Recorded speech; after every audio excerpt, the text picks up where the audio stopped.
je me mets les lunettes. Vous voyez? Ça ne suffit pas une Bible avec des grandes lettres.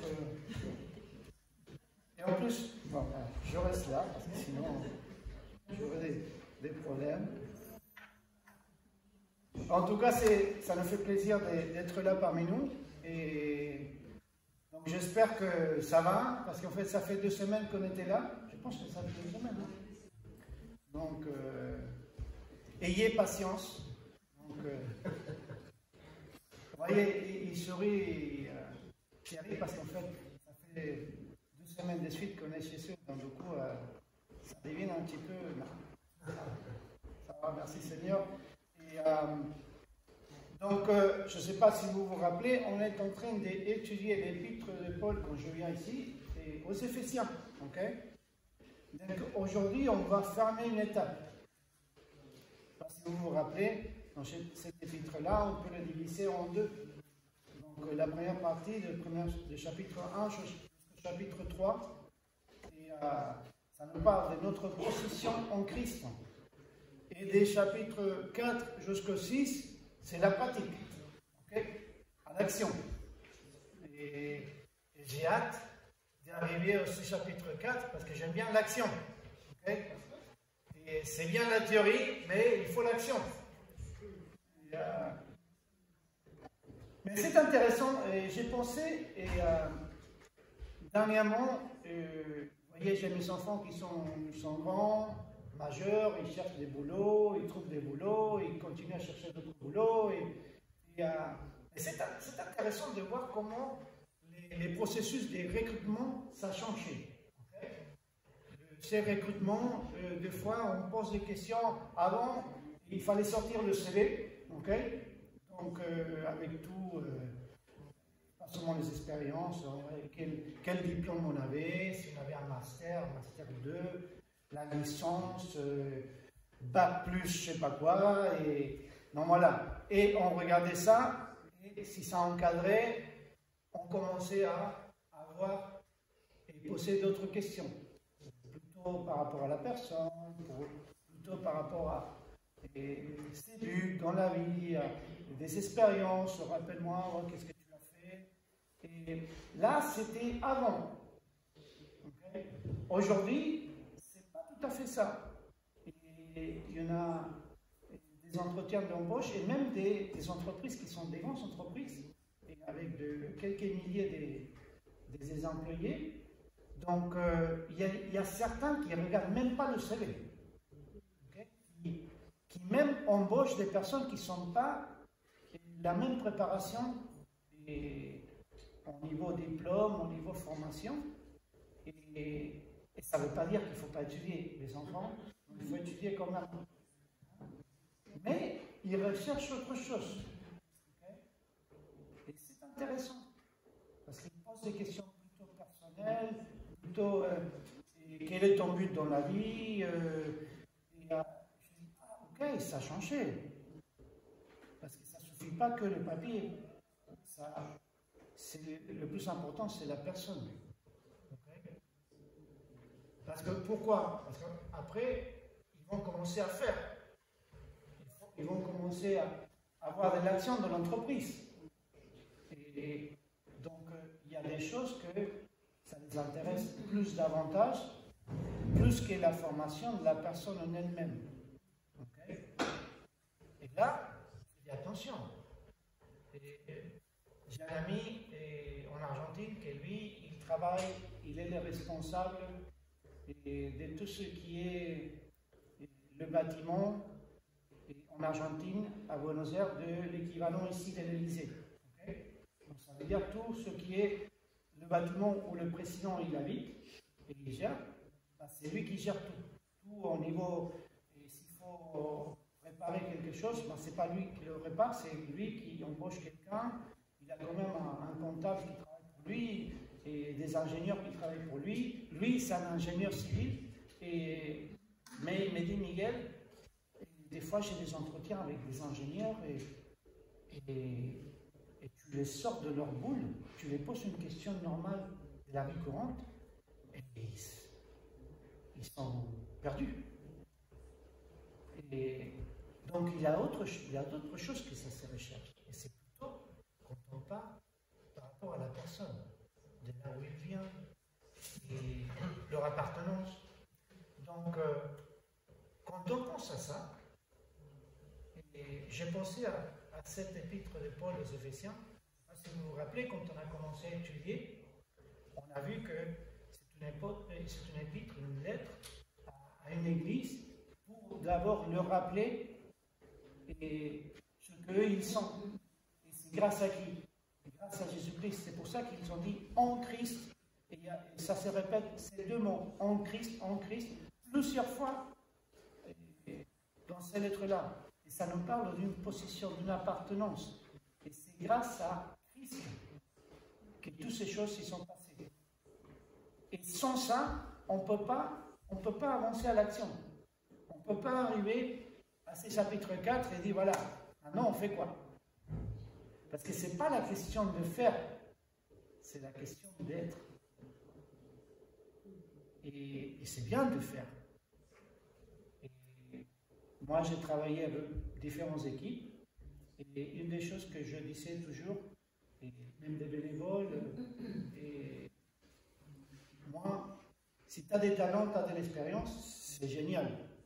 Mais moi, ce que je recherche davantage, c'est une bonne attitude.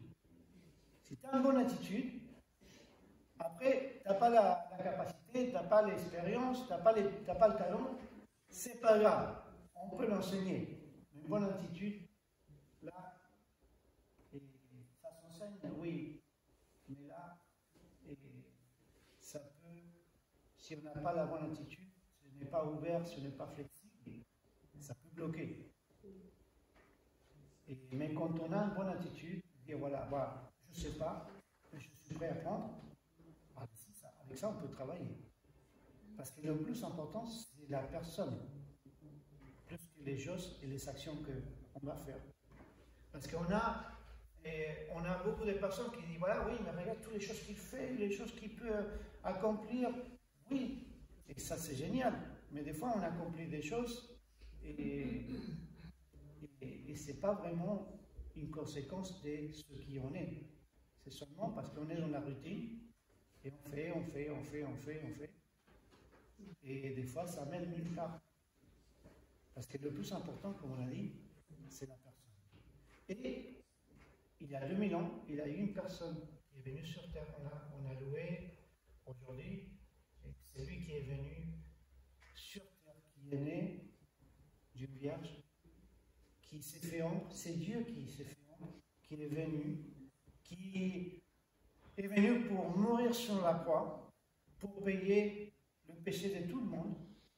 Et il a ouvert un chemin, c'est Jésus-Christ. Et la Bible dit, il a dit, je suis Jésus-Christ, c'est le chemin, la vérité et la vie. Personne ne vient au Père que par lui.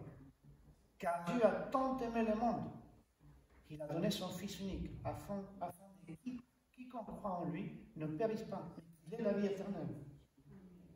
Jésus-Christ, il est venu pour vous, pour moi, et il a payé le prix de mon péché, de votre péché.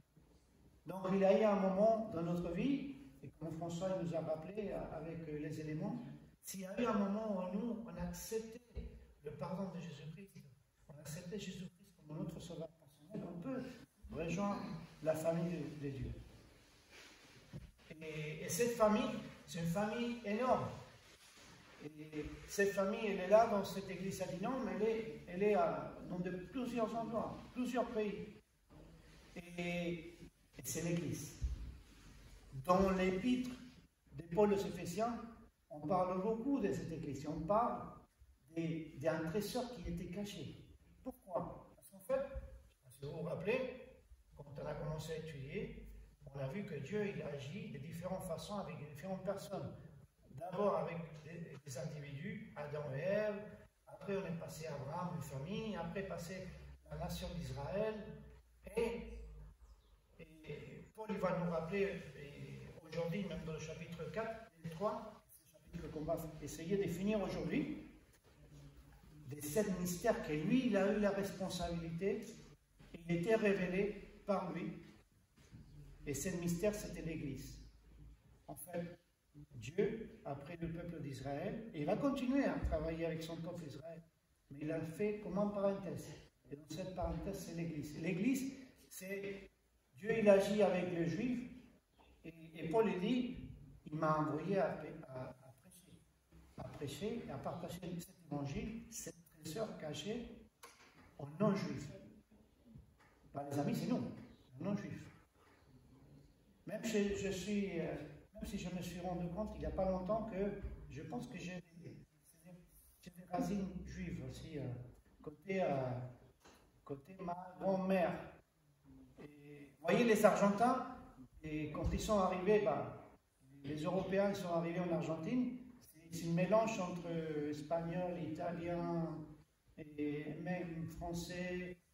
Et il y en a eu beaucoup des Juifs qui sont échappés de la guerre et ils ne partageaient pas trop. Moi, ça fait pas longtemps que ma cousine elle m'a dit, oui, je pense que la grand-mère elle était juive. Mais on n'en parlait pas trop parce qu'en fait, on avait peur.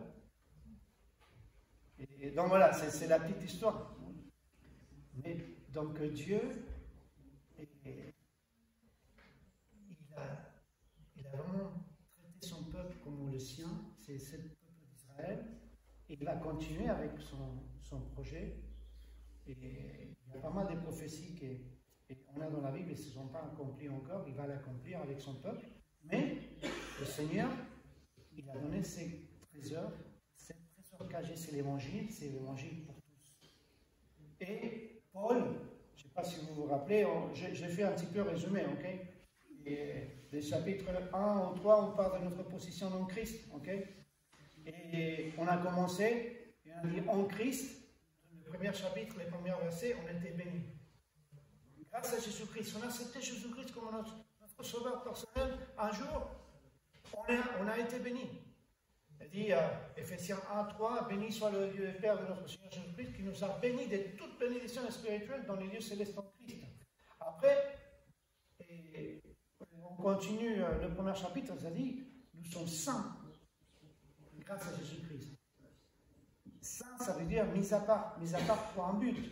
Ephésiens 1, 4, ça dit, en lui, bien avant de poser les fondations du monde, il nous avait choisis pour que nous soyons saints et sans reproche devant lui, pour qu'il nous a aimés. Là, c'est incroyable. Si je m'arrête là, je me rappelle ce que le Seigneur nous a parlé par intermédiaire de ces versets-là. On est saints. On est mis à part pour un but. Des fois, on se sent qu'on a pour rien. Mais grâce à Jésus-Christ, il nous a mis à part pour un but. Vous voyez, l'appartenance. On appartient à la famille de Dieu, l'Église. Donc, on a appris aussi que grâce à Jésus-Christ, en Jésus-Christ, nous sommes pardonnés. Et Ephésiens 1,7, en Christ, parce qu'il s'est offert en sacrifice, nous avons obtenu la délivrance, le pardon de nos fautes. Dieu a ainsi manifesté sa grâce dans toute sa richesse. On était pardonnés. On avait appris que c'est être pardonné, c'est vraiment commencer avec une feuille blanche. Et on a dit, Miguel, tu ne connais pas ma vie. Mais moi, je ne connais pas, mais Dieu, il la connaît. Et même si, après recevoir Jésus-Christ comme notre sauveur personnel, on a fait des péchés, parce qu'on est imparfait. Hein. Je commets des péchés aussi. Hein. Mais si on vient vers Jésus-Christ, il nous pardonne, parce qu'on fait partie de sa famille. Et quel père ou mère ne pardonne ses enfants? Vous imaginez Dieu. Et avec lui, on peut commencer avec une feuille blanche. Incroyable. Donc on continue, on a appris, nous sommes adoptés et héritiers. Donc là, on appartient à la famille de Dieu. C'est tellement important d'appartenir à une communauté. Et je ne sais pas pour vous, mais la plupart du temps, on se sent, mettre le maillot de notre équipe préférée et identifier avec une communauté, ça c'est important, quand on aime ces communautés. Et en Jésus-Christ, on a été adopté dans une famille, mais pas seulement adopté par pitié. Non, on a été adopté qu'on était choisis, héritiers. Il nous a destinés, Éphésiens 1:5, d'avance d'être ses enfants, qu'il voulait adopter par Jésus-Christ. Voilà ce que dans sa volonté il a voulu pour nous. Donc on a appris aussi, et on avance plus vite, qu'on était scellés. Scellés avec l'Esprit Saint. Éphésiens 1:13-14, ça dit « En lui, vous aussi, après avoir entendu la parole de la vérité, l'évangile de votre salut, en lui, vous avez cru et vous avez été scellés du Saint-Esprit, qui avait été promis, lequel est un gage de notre héritage, pour la rédemption de ce que Dieu s'est acquis, pour célébrer sa gloire. » Donc, être scellé de l'Esprit Saint, on avait pris que c'était comme l'idée de conclure un contrat. Quand on conclut un contrat, on est scellé, un tampon, poum, c'est fini. C'est suffit. Ça suffit. Et c'est aussi, quand on a le tampon, ça veut dire que ça donne l'idée d'appartenance. Et quand on signe un contrat d'une propriété, voilà, poum, tampon de notaire, signature, ça c'est valable.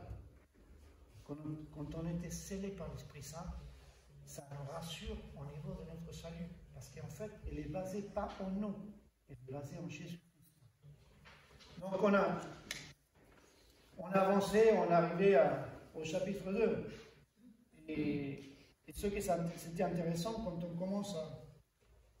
on a commencé à étudier, on a vu que dans les premiers chapitres, et là, ça nous montrait aussi qu'on pouvait reconnaître Jésus-Christ et ce que lui il a fait. On a été béni, il nous a fait ça. Quand on commence à voir le chapitre 2, on commence à voir quoi? On commence à reconnaître et nous reconnaître à nous-mêmes en Christ. Et là, je ne sais pas si vous vous rappelez, on commençait à nous voir nous-mêmes, et dans le chapitre 2, et on a vu notre condition. Le premier verset, c'est-à-dire on était morts, séparés de Dieu. On était finis. Et pourquoi? Pour nos péchés. Romains 3:23, on est tous des pécheurs. Et sans Christ, on était morts. Donc, reconnaître qui on était. Après, verset 2, ça dit que vous pratiquiez autrefois conformément à la façon de vivre de ce monde, conformément aux princes de la puissance de l'air, de l'esprit qui est actuellement à l'œuvre parmi les hommes. Donc on était conformistes. On s'est conformé à ce que l'entourage, le monde nous proposait. Donc voilà, on s'est conformé à ça. Et on était comme ça, sans Christ. Et quand on voyait notre conduite, verset 3, ça disait, nous tous aussi, nous étions de leur nom, notre conduite était dictée par les désirs de notre nature propre, puisque nous accomplissons les volontés de la nature humaine, de nos pensées, et nous étions par notre condition même destinés à la colère, tout comme les autres. Et on arrive au verset 4 et dit, mais Dieu, et on commence à voir sa compassion. Et on commence à voir sa compassion envers nous. Vous voyez, parce que chapitre 1, dans cette appartenance à cette communauté qui ça fait la famille de Dieu, on devait reconnaître qui Jésus-Christ, ce qu'il a fait pour nous. Mais là, chapitre 2, on devait reconnaître ce que nous étions. Et sans Christ, on était morts, séparés, on était conformistes, mais avec Jésus-Christ, par rapport à nous, on a reçu la compassion de Christ. Et après, on avance, et ça dit, nous qui étions morts en raison de nos fautes, il nous a rendus à la vie avec Christ. C'est par grâce que vous êtes sauvés. Il nous a ressuscités et fait asseoir avec lui dans les lieux célestes en Jésus-Christ. Donc, il nous a montré sa compassion, il nous a montré sa grâce. Donc, vous voyez, on commence à, si vous voulez construire un CV, cette CV-là, des présentations, c'est un CV que ça va nous aider à avancer dans notre vie. Pourquoi? Parce qu'on va reconnaître qui Jésus-Christ il est et il a fait. On va reconnaître aussi notre condition, comment nous étions auparavant, mais aussi et ce que Jésus-Christ il a fait par grâce. Et le mot grâce, c'est un don, un cadeau qu'on ne mérite pas. Et je peux vous assurer que moi, je ne méritais pas. Personne ne mérite. Tu peux me dire, oui, mais je ne suis pas très mal comme personne. En fait, j'essaye d'être une bonne personne, mais ça ne dépend pas de moi. Et il va nous expliquer plus tard, verset 8, le salut, ça ne vient pas de nous. Ce n'est pas par les choses qu'on peut faire, ce n'est pas par les autres. C'est par la grâce, c'est par Jésus-Christ. Donc, du coup, on a avancé. Et la dernière fois qu'on était là, on a parlé qu'il fallait détruire pour construire. Pourquoi?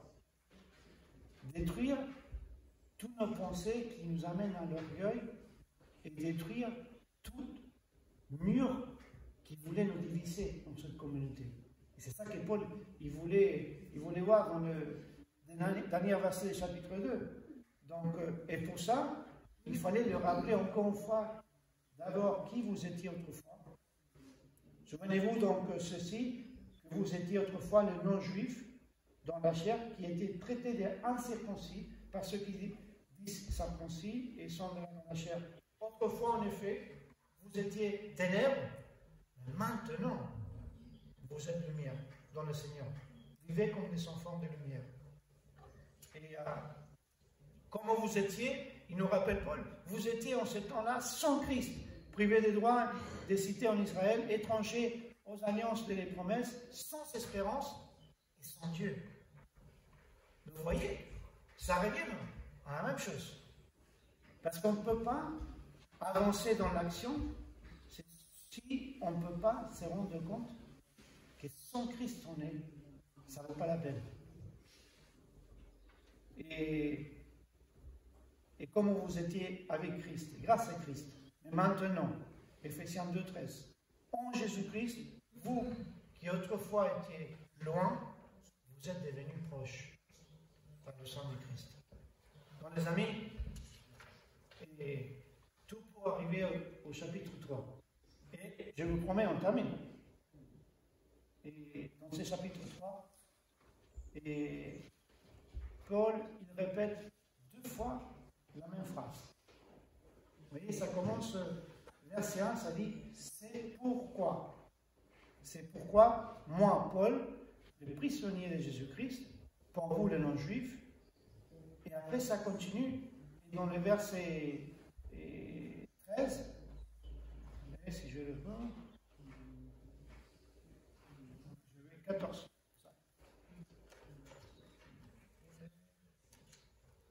Oui, 14. C'est pourquoi je me mets à genoux devant le Père, que Christ habite dans votre cœur par la foi, enraciné et solidement et fondé dans l'amour. Oui, vous serez à même de connaître cet amour qui surpasse tout ce qu'on peut en connaître. Et vous serez ainsi remplis de toute plénitude de Dieu. Et donc, je vous rappelais au début que quand on a un entretien d'embauche, il y a des questions qui sont différentes. Okay? Et c'est intéressant, comme j'ai posé la question à différentes personnes, et même moi je l'ai posé, quand je n'ai pas fait d'entretien d'embauche pour un boulot, mais plutôt au niveau des bénévoles. Et une des questions que j'ai posées, pourquoi tu veux faire ça? Pourquoi tu veux venir travailler avec nous? Vous voyez, je n'ai pas posé la question, ok, dis-moi ton expérience, qu'est-ce que tu as fait? Non, pourquoi? Et même aujourd'hui, dans les entretiens d'embauche, ils posent ces questions-là, même pour un boulot que c'est un travail sur la chaîne. Et pourquoi ils posent ces questions-là? Et il y a certaines réponses comme ils sont pas, je viens là parce qu'en fait, j'ai besoin d'un travail, parce que je dois payer mon loyer et avoir la nourriture pour ma maison. Ok. Donc on connaît pourquoi tu fais ce que tu fais. Il y a d'autres qui disent, ah oui, moi je le fais parce qu'en fait c'est ma passion. Et d'autres disent, moi je le fais parce qu'en fait c'est mon diplôme. Ben, c'est normal que je fasse ça.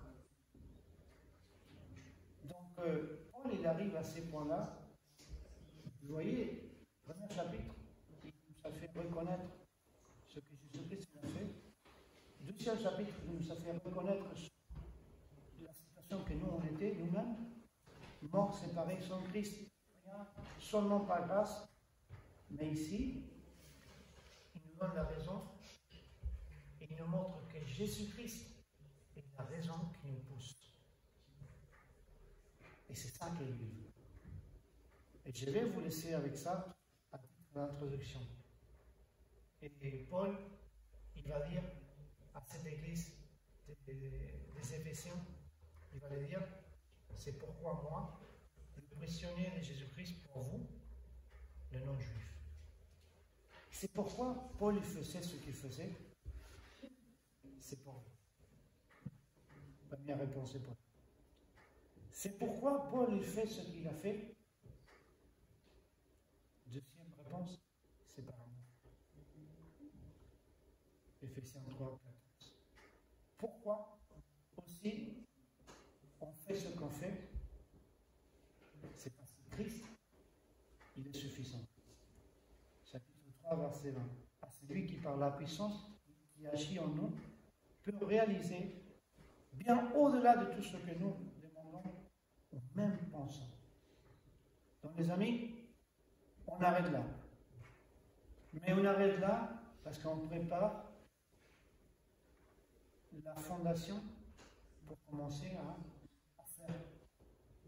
Mais on ne peut pas commencer l'action sans bien avoir des bons fondements. Et c'est ça, cette église-là, et le sentiment d'appartenir à une église locale, d'appartenir à une communauté, c'est tellement important. C'est tellement important pour s'édifier les uns aux autres. C'est tellement important pour les autres qui ne connaissent pas Jésus-Christ pour les partager cette bonne nouvelle de l'Évangile. C'est tellement important pour nous aider, pour nous épauler, pour nous encourager, parce qu'on a tous des difficultés dans la vie. Et on en a besoin de vous pour vous investir davantage dans cette communauté-là. Mais, et on va commencer à voir les cas spécifiques, comment est-ce qu'on peut s'investir, quelles sont les actions qu'on peut faire. On va voir, ça commence au chapitre 4, ok? Mais le plus important, c'est pourquoi on fait ce qu'on fait. Et j'espère que la raison, la réponse à cette question, c'est parce qu'on peut le faire, on veut le faire pour l'autre, et on veut le faire par amour, et on veut reconnaître que c'est Jésus-Christ la raison pour laquelle on fait ce qu'on fait. Donc, on commence et j'ai hâte de voir ce que lui va nous enseigner dans cette dernière partie de l'épître de Paul aux Éphésiens, qui c'est l'action. Ok? Seigneur, merci pour ta parole. Merci pour la grâce qu'on a en Jésus-Christ. Merci pour la possibilité